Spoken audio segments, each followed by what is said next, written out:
everybody. Good Morning. to see you. Good morning. We are all avatared up today, as you can see. I am going to share my screen here. Got that going. Got people trickling in. That's cool. Got the chat going. All right, we are rolling. Well, I think we can go ahead and get started here. So yeah, welcome again. Another Cute for Teams, Champions Using Teams Effectively. I think it's been a couple weeks since we met last. Most of us probably heading into holiday off time and things like that. So I'm glad we could connect just before that. If you are new, I haven't checked all the names in the list yet, but if you're new to this experience, you're just here to bring your questions or any thoughts about teams and collaboration in general with the Microsoft stack. We're try to answer what we can and talk through things and maybe even show some stuff as well. I do have a topic to talk about today, but I do see the chat is getting a little busy here, and so we can kind of just start there. I do see a question about word cloud in GCC, I guess specifically word cloud and polls. And I thought that word cloud was everywhere. So that is an interesting question that maybe we can figure out right here on the fly. Well, I guess it would be obvious that you're not seeing it on your side. That's the question. I look for it all the time. Okay. So probably not a need to check. So yeah, if it's not there, and I think both Staci and I thought that it was, but haven't necessarily tried it out, then that's something we'll have to look into. And are you on new teams or classic? New teams. It's not there yet. Okay. Yeah, because that would be the other thing I try is new versus classic and see if it's a issue with that. But yeah, it's a good it would be here. So that's a good question. Man, I could have sworn that was. And then is that what about in forms? Is that we tried it there as well? Where's my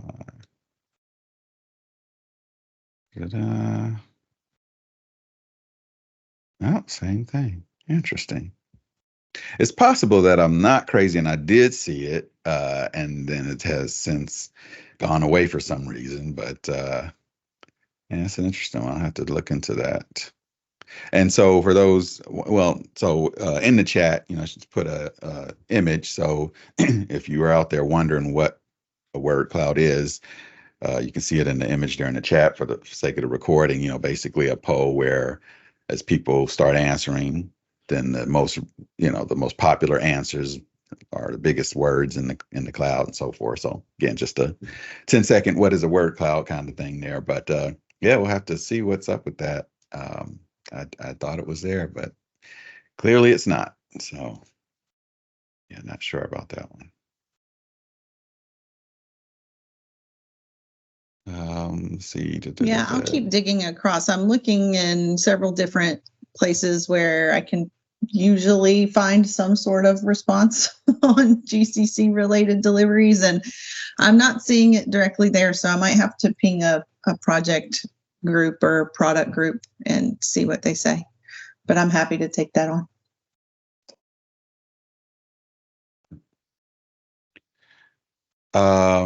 So just checking the chat here. I see a first timer, so welcome. And I also see my friends comment about demoing things live. I'm fearless, as you may know, so I just go ahead. I just go for it. Feet first, all that good stuff. Deep in. And then I see a question about the Teams roadmap expired, new Teams functions. Not sure I understand that question. Is the Teams roadmap expired? Oh, hi, it's Glenn. I went to Yeah. the click the Teams roadmap link that I usually click on for what's coming, and I got an error message like expired, not available, or something like that. So I just wanted to know, is there a new Teams roadmap link or what's going on with that? Would that be, so I put my internet here. Would that be the Microsoft 365 like roadmap? Do I have an internet here? What's going on? Right. You know, what the reason this is happening here is because I so blatantly and boldly talked about demoing live, and now I'm paying for it. We close this, and if I can get there. Let's see. Roadmap. All right. Are you talking about this here, Glenn?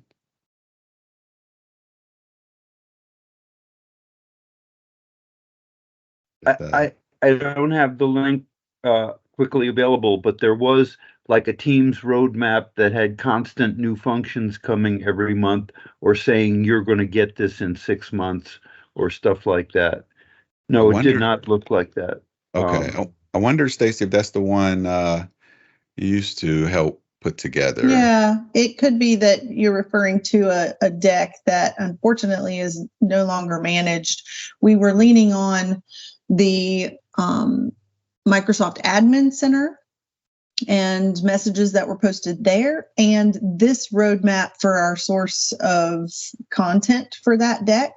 So both of those being available, really, it became unnecessary and almost impossible due to staffing and changes that we underwent at Microsoft to continue that.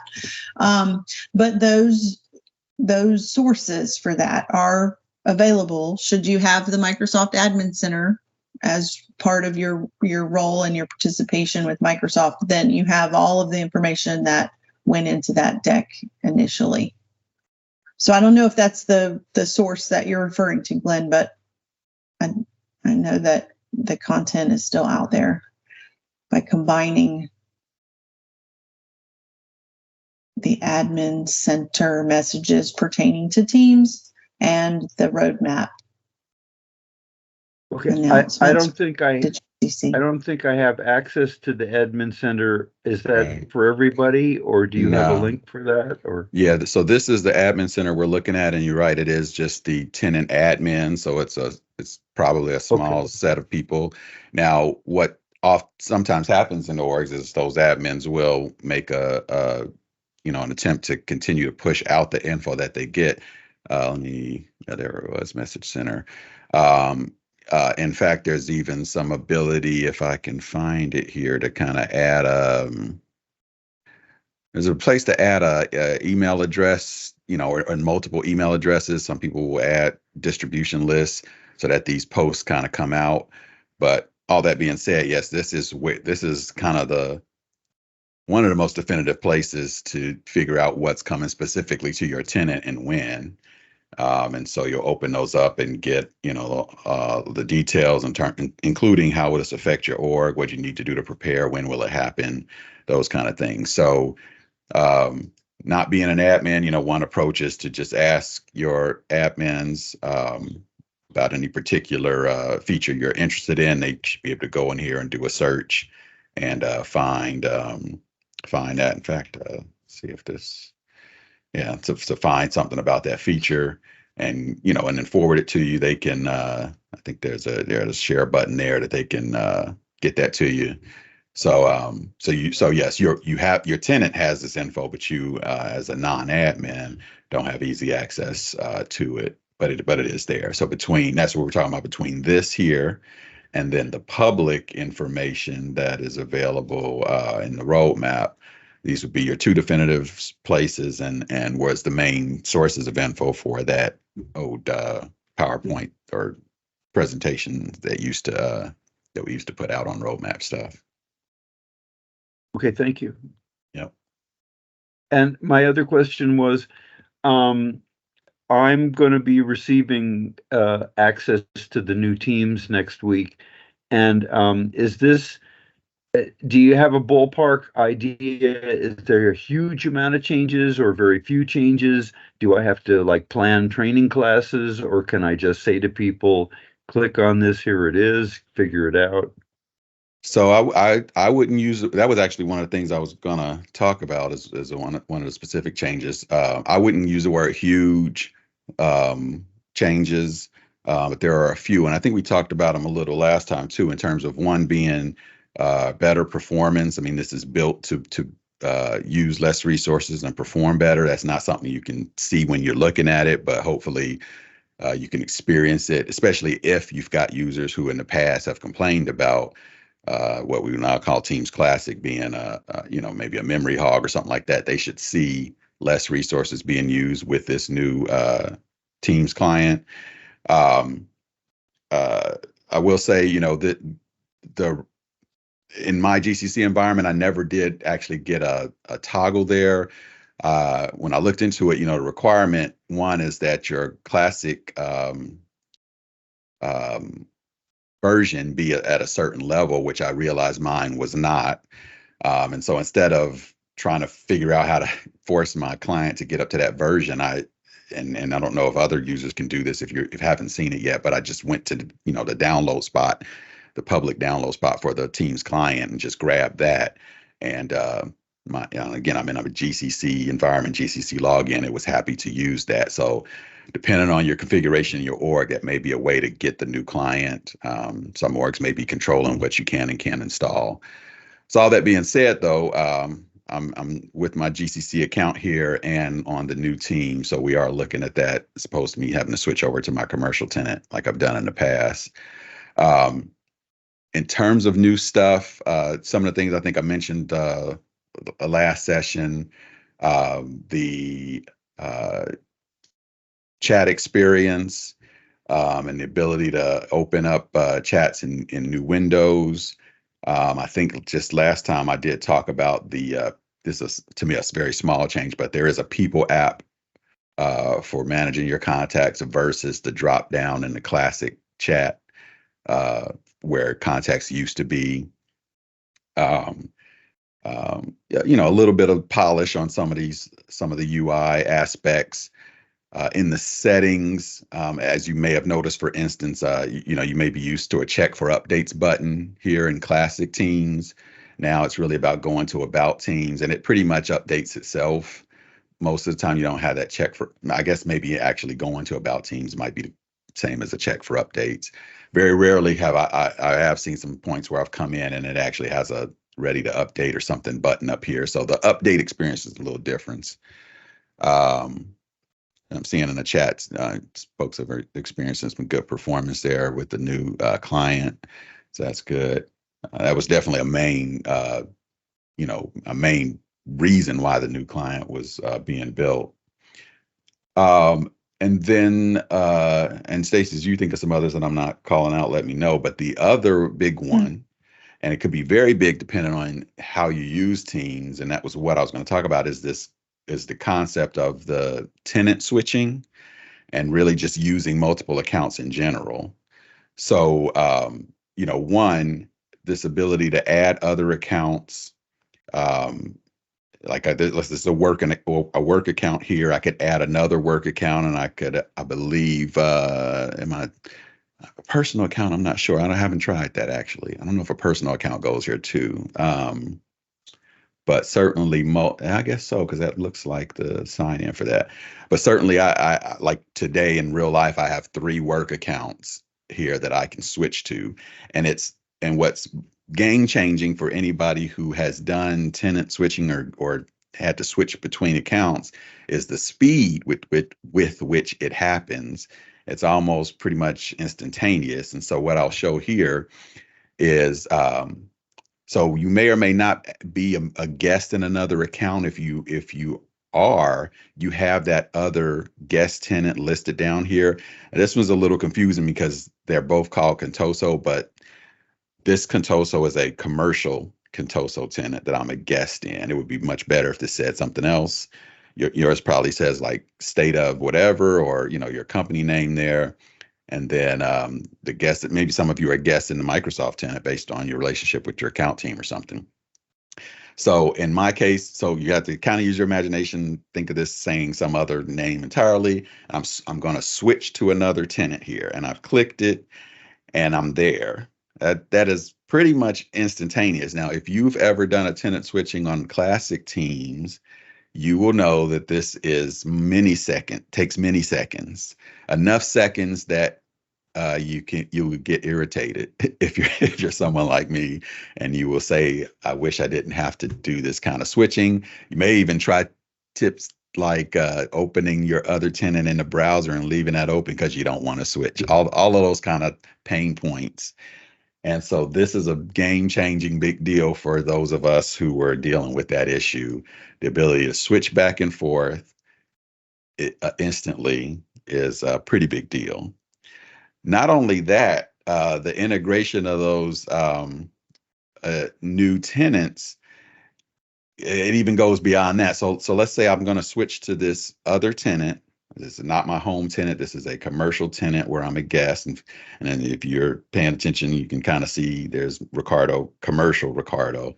So I am a guest in this tenant. And let's say this conversation here with commercial Ricardo and not government Ricardo, I'm a little interested in. So I'm going to open it up in a new window. That's a new feature, right? Very cool to be able to interact with a conversation, in its own window. But now in the back, I can actually go back to my home tenant, right?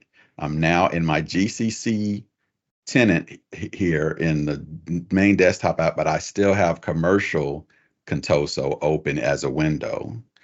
So, the other pain point we had as people switching back and forth is once I'm back to my home tenant, what the heck's going on over in the guest tenant that I was in? Or am I missing any messages? What's happening? If I need to interact, I got to keep jumping back and forth.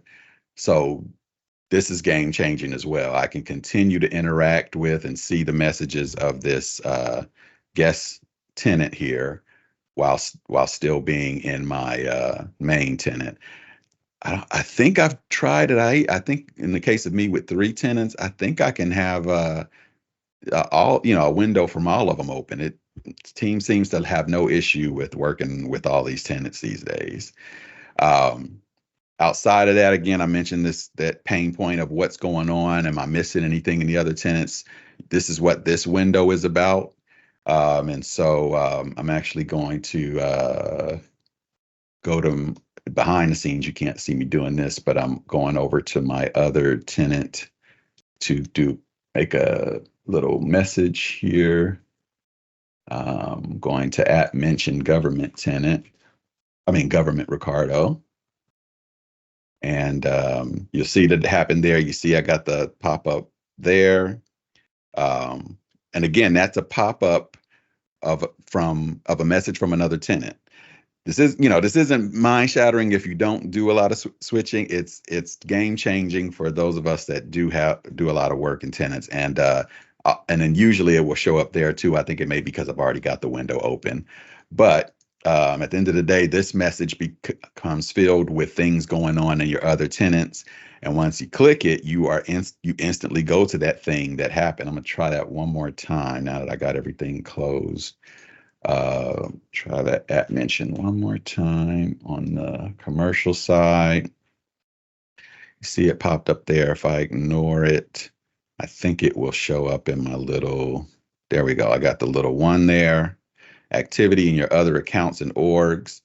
Oh, somebody's mentioned me. Normally, being alerted that someone has mentioned me makes my eyes roll because I know, okay, I got to go change the tenant and wait 20 seconds for that. But clicking that here, I'm instantly go over to that tenant. In this case, full blown, the whole client has changed. And then if I say, oh, cool, they're mentioning me, something's going on, let me pop this out so I can keep monitoring, and let me go back and start doing my work in the other side there. So that's the new life of being in the new client. is having that ability.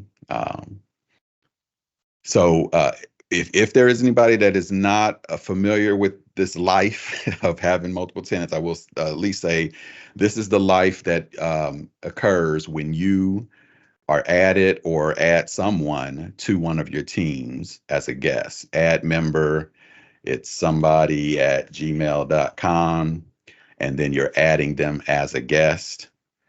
This process, what I like to call adding them as a guest with a capital G, is where you're giving them permissions into your tenant. And for them, or for you, if somebody does this to you, by initiating this process, they'll then get your tenant in their list here as a guest tenant, and then the switching, begins. So that's if you're unfamiliar with all the things I've just described here, that's really what that's about. We also live in a world where we can avoid the tenant switching through shared channels, which we've talked about in the past. I think do I have any shared channels listed here? I think I used to, but that's another approach as well, which is even more seamless to the guest, in that the experience feels to them as if they are still in their own team's tenant, and they don't have to worry about switching at all. So all that being said, why is all of this even a thing? It's because of this ability to collaborate externally with folks in a secure way. So that your ability to use Teams, if you're like, we're all here because we're Teams fanatics. And so when we say Teams is great for collaboration, it's great to be able to do that with people outside your org as well, partners and, folks that, you maybe just got a one-off collaboration scenario you need with someone. Now that experience for them is a lot smoother, and then for you as well. So hopefully that makes sense. And so Glenn, as you talk about, any training for new teams, if there is anybody out there doing a lot of guest access stuff, that would be the one I'd probably at least make them aware of. It pretty much takes care of itself though, but that's just a nice feature. And then, I'd say second to that would probably be the chat experience of popping out in new windows and things like that. There's some other UIs with, search results and things like that. But in general, let me see if I can make that happen. This looks a little different, and the same with searching when you're in a channel. But for the most part, I wouldn't use the word huge changes in terms of upgrading to the new teams. So hopefully that helped. That was a really long answer. This is a little different. I don't know if it's worthy of training folks, but it was jarring to me because when I first saw it, I didn't know about it ahead of time. It's really just maybe a more streamlined look at the apps that I could add to a channel. You see, I got there by hitting the plus symbol, and usually we are all used to seeing all the apps, especially the first party apps. They are kind of like that when I had to click see all. So that's why I say it's a little more streamlined, because now you're seeing less. You're seeing maybe some of the more popular apps, and your third party apps, popular ones are listed here as well. So not a loss of functionality, just a new look to this area, but it is one that was a little jarring to me when I first jumped in there.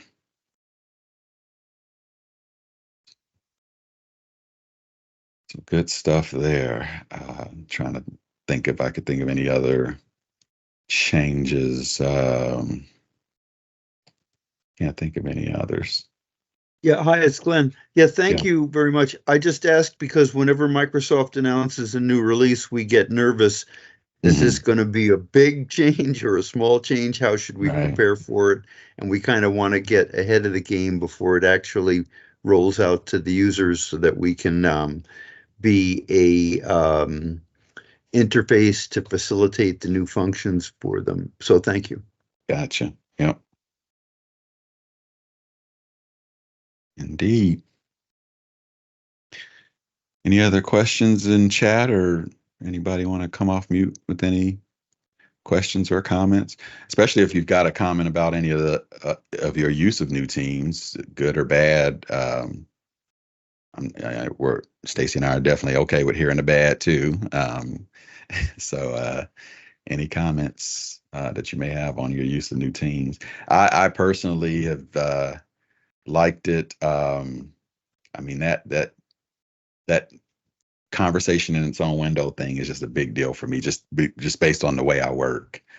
And especially because I've got multiple monitors, I can put a bunch of different conversations around the screen and be able to monitor them well and things like that. So yeah, I feel like it's been a pretty smooth transition to new teams for me personally as well. I did notice in the chat, I don't know if you saw it, Ricardo, but we had someone share that it has been a great performance improvement that they've seen from classic to new teams. And, I, of course, applaud that. I tend to drive my PC pretty hard. So I appreciate when Teams isn't quite so demanding of the processing. Yep. Yeah, I've also got devices like the Surface Go, which are not as powerful as the Pro or the Book or other ones, and they're priced accordingly. But that kind of device certainly welcomes a leaner Teams client for sure. And then I saw mentioned about the feature parity, and you're right. I mean, that was my biggest hurdle for adopting new teams, is some of the features that weren't there that I needed, and so I kept switching back. And they've just done a really good job. I mean, I don't know if they're 100% there, but they've keep internally, we kind of have a list to kind of see what's not there and when it's coming, that kind of thing. And they've just been rocking and rolling with it. And so now, at least for Ricardo, it's at a point where even if something's missing, it's not something I use every day. So I've been able to stay with new teams instead of switching back all the time. And so you run live events, so we have to stay in classic for those. So you're saying I guess, so in the chat, it's saying, you're saying you're having some issues with running live event in new teams. It's a known issue. You can't schedule live events in new teams, only in classic teams. Okay. So I think the product team's working through it, but yeah, it just switches all the town hall. Yeah. I don't know if I have tried that since I've switched here. I think I just did it here, and you're right, it kicked me out to well, there we go. So is it start but not finish, or errors out or something, or for me it takes me to the browser and then yeah, so it took me out here too. And then if I keep going with it, see if it actually works. Wonder if we're just seeing the this looks like it's working. So live events are better, of course. Yep, download the app. Well, I don't need to download the app actually. So let's go back to the app, see if it's there. Let's see. I should have paid attention to where what I scheduled. Friday 11:30. Friday 11th. See. So it doesn't look like it's there. So that may be part of the problem then, because in theory it should be sitting right there, right? Okay. So then we got a scenario where you'll still need to jump back until town hall kicks in. That's an interesting one. And if I go here, is it oh, you know what? So my problem in this particular case is I did it in a different account. So let me try that one more time. Okay, so I'm in there and I go here and I do a live event. It's opening in the right browser with the right account. All right. It's taking its time. Okay. That's an interesting. So my admin was able to do it. So that's interesting.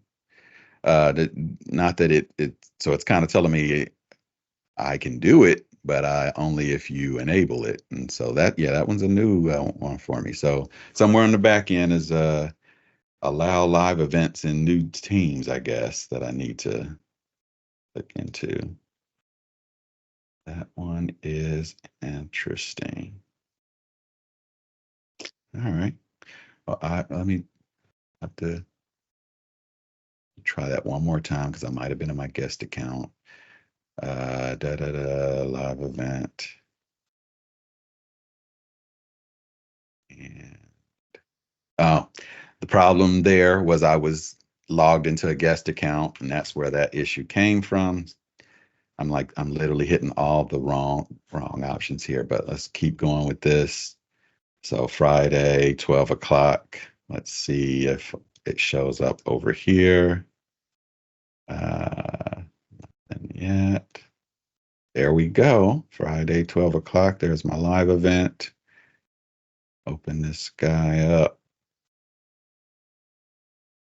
Okay, there it is now. That's new meeting.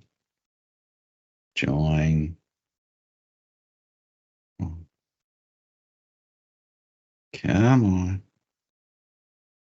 Maybe this is part of the problem. So we almost got there. For whatever reason, my join button isn't working though. So, well, switch to classic team. There you go. So I got far, but to your point, when I'm ready to run it, it wants me back in classic. Good stuff. That is new to me, so I'm glad you mentioned that. So that, from a feature parity perspective, that's something we're waiting on. We're either waiting on that in new teams or we're waiting on Town Hall for GCC. If you're in commercial and you got Town Hall, best practice would be to use that anyway. That is, live events will be deprecated in a year, so you got plenty of time. But so yeah, in a commercial sense, if this wasn't working, go to Town Hall, future-proof it yourself anyway. But for GCC, yes, we need either live events to work in new teams or Town Hall to come. So that's a good call out. I guess last thing before we drop here, see about how do people typically communicate updates to users.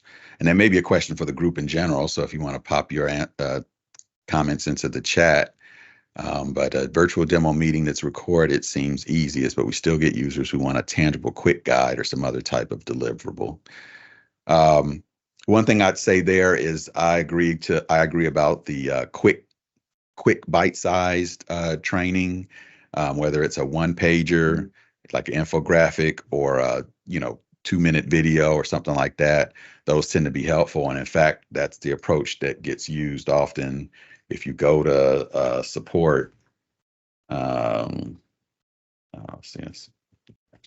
support teams, when the teams help in learning, when they have videos and things for topics here, they tend to be little bite-sized videos. So, and of course, I won't be able to find one while I'm looking for it, but like this one here, 54 seconds, right?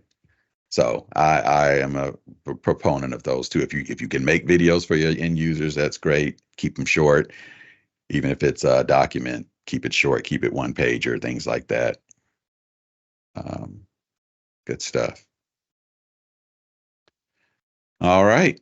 Well, we went a little bit over. Glad you hung out with us still.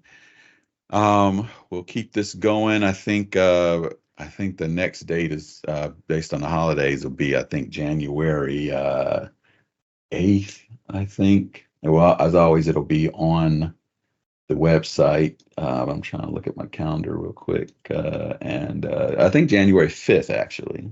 January 5th will be our next one. So we'll update that. But otherwise, we'll see you in 2024. And have a great holiday and great new year. Thanks, Staci. Thanks, Ricardo. All right. Thank you guys for your engagement. Love these sessions. Thanks for watching. Be sure to like and subscribe and check out the blog for more content.